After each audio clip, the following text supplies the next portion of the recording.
Good morning. This is PW Grocer's Environmental Echo Podcast. I'm your host, CEO Paul Boyce, and I just want to welcome you guys to part two of our two-part series here with Dr. Tony Pan from Modern Hydrogen. They are a clean hydrogen company based out of Seattle, and if you were listening to the first half, you're going to be in for a whole tidbit more of information on how this stuff has evolved and its current uses.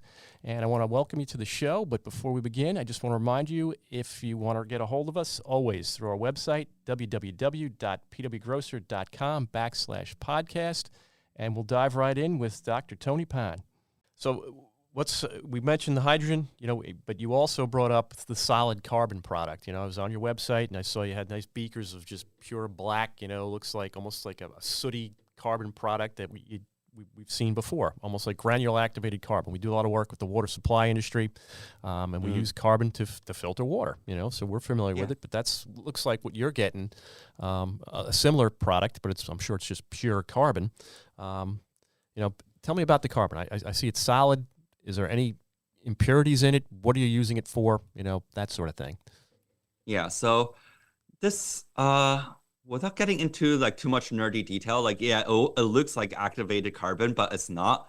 The particle size and surface properties are different. But long story short, we sell this as a high value material. Some folks will call this asphalt binder or asphalt extender. So what is asphalt? We all know that's what's on the roads, right? In fact, you know how carbon is black, and then have you noticed how roads are black? It's because roads are made with high carbon content material. But actually, to go into some detail, right? Roads are made with 90% dirt cheap stuff. It's just gravel and rocks. But the last magic step is that they add in a material called bitumen. Yep. It's essentially oil. That's it, very tarry oil at the bottom of the distillation stack. That is essentially the tarry substance that binds all this aggregate rocks together to form your roads. Over 90% of the cost of the road is actually in this bitumen material, even if it's less than 10% by mass. But also because this bitumen is oil, basically it's one of the grades of oil, it is CO2 intensive. And our material essentially allows the asphalt makers to use less bitumen. Interesting. And so, number one, because it's made of oil, it is expensive. And so we're offsetting one of the most expensive components of making roads. But also because we're offsetting oil, we're also reducing basically all the CO2 emissions embodied in making roads is with the oil component, not the rocks. Yeah, therefore, we're also offsetting the CO2 emissions associated with that part. We're also offsetting the majority components of CO2 in the built roads. Well, so our clean carbon is both, profitable, right? It's valuable and it's also cleaner for the roads. Now, I will say I don't think most of the asphalt makers care about the CO2 component per se. They're just buying this because we can be an economically competitive source that helps us reduce their bitumen use. But also we actually, because we have finer control over our properties, it turns out we actually have very little impurities because gas is so clean that and it's the official, there's a few asphalt labs around the country with universities and they've tested our material. We actually make the asphalt stronger. Well, this is where I was going to go with this. Yeah, you guys actually have a project in Bexar County, Texas, that you told me about, correct? Yeah, it's actually pronounced Bear County, which I pronounce it Bexar. But all right, Bear County, Texas. That name doesn't make sense. It's San Antonio. it's like the county around San Antonio, the second largest city in Texas. And so we actually have we have projects of carbon in the ground in 5 U.S. states and also in Canada. But that's one of our publicly announced ones. Because it's in collaboration with the government as well, right? The Bear County, the municipality, is also interested in this, and they were an official sponsor of the project. And essentially, we just used our asphalt to do what, and this is also in collaboration with a company called Road Recyclers, which is an asphalt company there. so they get a lot of credit. But essentially, we just team up together and did what people want their local city government to do: fill in potholes. We just filled a lot of potholes with our carbon. Oh, geez. And we expect those potholes basically to, because our material is stronger, to degrade less over time. So your roads will be stronger over time and cause you less issues. I believe you guys have recently taken this project when I think it occurred in November of last year. So we're only a couple months beyond that. Do you have any early results on how it's performing, or anyone giving you any feedback? So far, so good. No problems at all. Of course, right? This is road. So a few months isn't going to be enough to test this. Bear County is monitoring this. This is going to, let's just say, like, we know they're very excited. They even publicly presented on a presentation to a whole pavement industry conference with us recently. But as a scientist, I'm saying, yeah, like, proof will be in the pudding of like years of the stuff in the ground, right? Oh yeah. But of course, the official expert and official asphalt labs have tested this, so we're pretty confident this will work for the long term. And the carbon will be locked in there for at least centuries, probably millennia. This is another appeal of this method. Sorry, I'm excited when I talk about a company, right? No, you got a lot of passion. Because most people who are trying to do this, most people who are trying to avoid these emissions, right, CO2 emissions, are capturing the CO2 from the smokestack, capturing the gas CO2. And then basically they have to inject the gas into the ground and hope it stays there. Which, if you're a physicist, like, yeah, in principle you can do it, but it's risky. Like, gas wants to bubble up, right? You put it into the ground, which is under high pressure. How secure are you about the CO2 not being re-emitted into the atmosphere in the long run?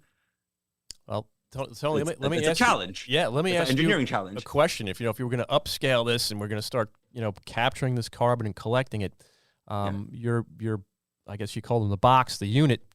What's the best production rate in terms of like pounds per day of carbon do you guys think one of these units could capture? Oh, our standard size would be capturing about 2 tons of carbon a day, and of course these are modularized container units. So if you wanted more clean hydrogen, you would just stack the boxes. So you are talking about making many tons of carbon a day. Which is actually one of the beauties. It's actually pretty compelling when we show this to customers, because traditionally the carbon otherwise would have burned into CO2. And the nice thing about that for about not worrying about the morality is because it's invisible, you don't see it and it just gets into the atmosphere. But when we capture a solid carbon, now you can see that this is, oh wow, you're literally like creating tons of this material every day. And if we didn't capture it, it would have all been in the atmosphere. Yeah. You're just using the earth as a giant sewage dump. So once it goes through your process, and now you've got like 2 tons a day of carbon, there's got to be some sort of storage on site, right? Before somebody comes and collects it and picks it up and then takes it. How much storage do people usually need, or are you looking to have? Is it, cubic yards worth, or is it, a truck, a box? How's it get stored? Think like, big boxes, like truck-sized boxes. So like a storage container before somebody comes and picks it up? Yeah, that's right. And to be clear, right, like we are picking this thing up roughly every week, if in some cases more frequently. Okay. Yeah. Hopefully you guys are using hydrogen-powered trucks to go get it, and we're not trailing any more CO2 emissions, right? That would be the ideal world. That's actually one of the bigger parts of our overall life cycle analysis footprints, the fact that you have to pick up the carbon. Yeah. But I will say, right, like as with anything in the energy transition, if you do it, like nothing is free. Like the energy cost of building an electric car is also like substantial. You always have to break the egg a little bit to make an omelet. Yes, sir. But it's about the lesser evil. If you didn't capture the carbon, your 2 alternatives today would be either trucking in hydrogen or capturing the carbon as CO2 instead and trucking out CO2. The issue with doing that is that either you're trucking in hydrogen, which is a gas, or trucking away CO2, which is a gas, which is both much less dense than solid carbon. Yeah. So roughly speaking, we reduce the truck rolls versus the alternatives by a factor of 10. That's because carbon is so dense. Now, yeah, and there's still emissions with that truck, right? Of but course, I'm just saying, of course. well, like if you had to do something, your alternatives today are way worse in terms of their energy intensity. I mean, I'm really fascinated by this whole thing. This is absolutely amazing, but where's the future? What's the future for modern hydrogen? Do you see potential uses that aren't available now presenting themselves in the future as your technology evolves and advances? Yeah, so to be clear, we're still a startup. Yeah. Our hydrogen projects that are signed are only in 4 states. Our carbon is in 5 states and Canada right now. So just in the USA alone, we have a lot of work to do. In the meantime, last year was the first year where we signed an international deal with a company called Miura. They make half the steam in Japan. So world's 3rd largest economy. So we're also going to be over there, but there's also the rest of the world, right? This is one of the biggest fuel sources on the planet.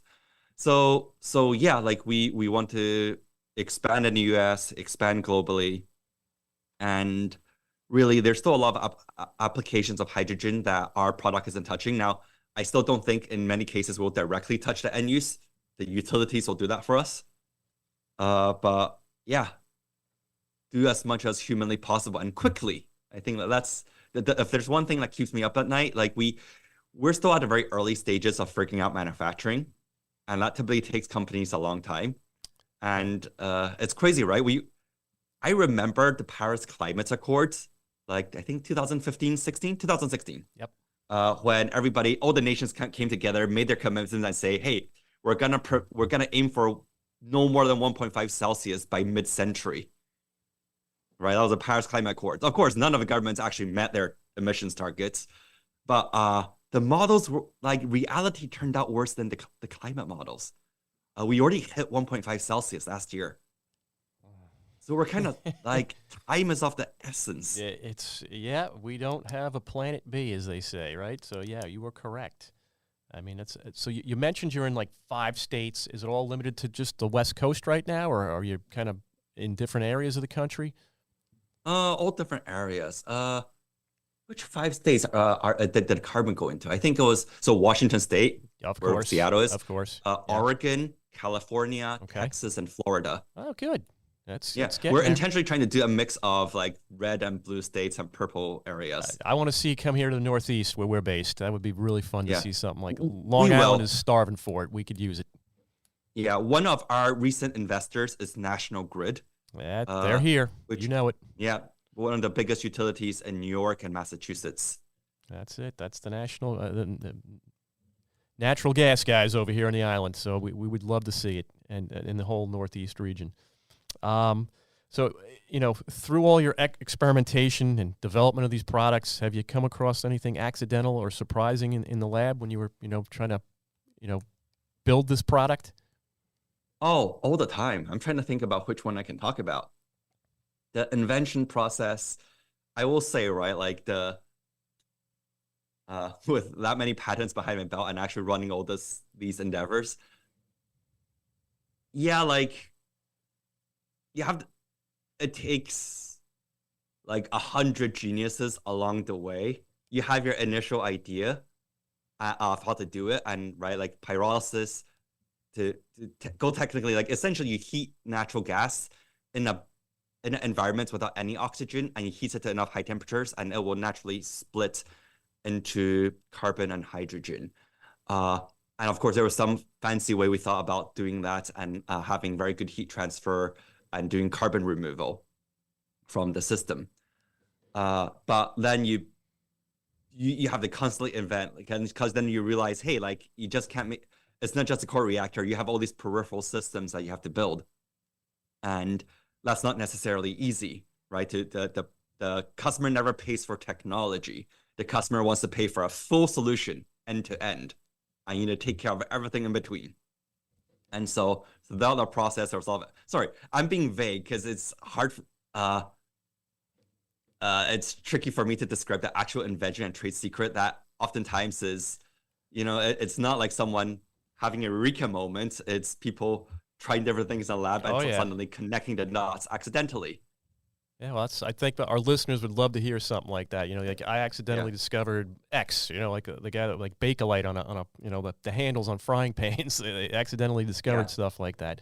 You know, it's never like pure accident, right? There's always luck involved, but it's often how I put that analogy. I have a specific invention in mind, but I can't tell you what it is. But it's often like let's say you notice something's happening in a system and it's creating something and it makes X really challenging.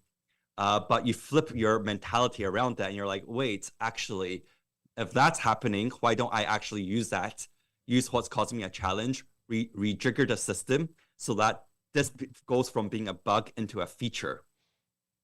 Yeah. So there's a certain open-mindedness you need to have in the invention process where you can't stay laser focused on what you're solving right now. I know it sounds paradoxical, but you need to like be observant about like the things that are happening in your system. And then sort of break the box and realize, hey, like A, B, and C are happening. How do I rethink what's going on? And then use these as features instead. There's a lot of that in the invention process. Oh, that's something I have no idea about, but I'm curious like everybody else, right? So it's interesting stuff. Let me ask you one last question before we kind of, wrap up. I don't want to keep you too long. I know you guys are busy out there. We're busy over here. Clean energy and regulations or laws. How does hydrogen fit into this? How is it regulated? Like the natural gas industry, there's a lot of regulations, right? How does your product fit into this? So let me talk about both regulation and also policy support. Sure. So for example, right, since hydrogen is used to make fertilizer, we've been using hydrogen essentially for over a century. It's a very mature industry, and hydrogen has. So long story short, like you don't want to screw around with hydrogen. It has what is called like a wide flammability limit, but essentially it's very combustible. Right? Oh, it's both the feature and the bug. That's why I'm asking all this for sure. There's a whole list of regulations that our products meet to deploy hydrogen. It's like things like the fire code, right? Like within anything that has a chance of touching hydrogen, for example, they have regulations on, well, you can't just have like normal electricity wires dangling because what if a spark ignites the hydrogen? So there's a whole list of codes you have to meet. So that's one end. On the other hand, it is one of the most important forms of clean energy. So, for example, the Inflation Reduction Act, the biggest climate bill on the planet right now, is many people would argue the most generous subsidy within the Inflation Reduction Act is for clean hydrogen. There is something called the 45V, which is a direct subsidy for clean hydrogen. And actually, for the most part, the Congress actually engineered it well. It is technology agnostic. Essentially, it's saying, hey, the subsidy will be just CO2 footprints dependent. The cleaner your hydrogen is, we will pay you more in terms of subsidy, and it is non-linear. You get outsized returns the closer you can get your CO2 emissions to zero. So it's not picking winners and losers. It's not. It's just saying, hey, like actually do the math. Which one of you is cleaner? Performance-based. Yeah, we can relate to that. Performance-based. All right. Well, that's, really fascinating stuff. Tony, before we wrap up, I just want to ask, do you have any last thoughts or ideas you want to share that maybe we didn't cover in our conversation for our listeners? Your question's phenomenal. I still go back to that food for thought on the infrastructure piece, right? Yeah. I don't think most gas pipelines are getting permitted today. So like, good luck with hydrogen. But even in electricity, right, which we want most studies show you need to double or triple the electricity grid to switch most things over to renewable electricity that can be switched over. So the electricity grid itself is like, again, you're talking about millions of miles. You know how many transmission lines were permitted last year? I think 200 miles versus millions. And each one of those permits I think one took 14 years and the other took 16. Wow. Forgot specific numbers, but like each one of those transmission lines like took about average 15 years from permit to like from when they first started applying to when the permit was granted. So essentially, I'm saying, at least here in the West, either we need permit reform, which we do, but in any case, like we imagine the potential of being able to sidestep that and start reducing emissions immediately, not requiring like any new things to be built, like any new lines or pipes to be built, but a way to start decarbonizing now. That's frankly what I'm most excited about our solution. Oh, yeah. Again, goes to that time and urgency piece. Well, time, urgency, and money. Yeah, I'm not optimistic, and I kind of get it, right? The politics of building infrastructure is kind of hard nowadays because it's like if you have to build anything that is transmission or distribution, people always forget about the fact that energy needs to be moved. Sorry, just nerd out. I know we're trying to end, but no. Like, it's all important stuff. I'm glad you're bringing it up. Right, like renewable electricity, we all know, has been going down exponentially in price at a point of production. And if any oil and gas company that tells you otherwise, they're trying to mislead you. No, like solar panels are indeed cheaper. But have you noticed your end electricity becoming cheaper in the last decade, even the last few years? Like everything else, it's still got my bills go up and up. That's right. So like, what's going on, right? Like something screwed up is going on. So like, remember, like energy is not the cost of production. It's a bunch of things added together. It's a whole system.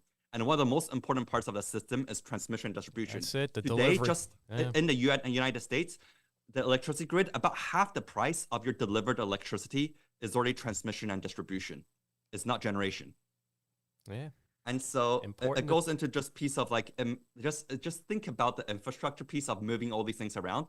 And these things are very long, right? So when you have to build one, the reason why those projects took forever to be permitted, right? Like a kid could have gone to like high school in that time. It's because they cross many different states, counties, cities. If one person like protests in the middle, the whole project's screwed.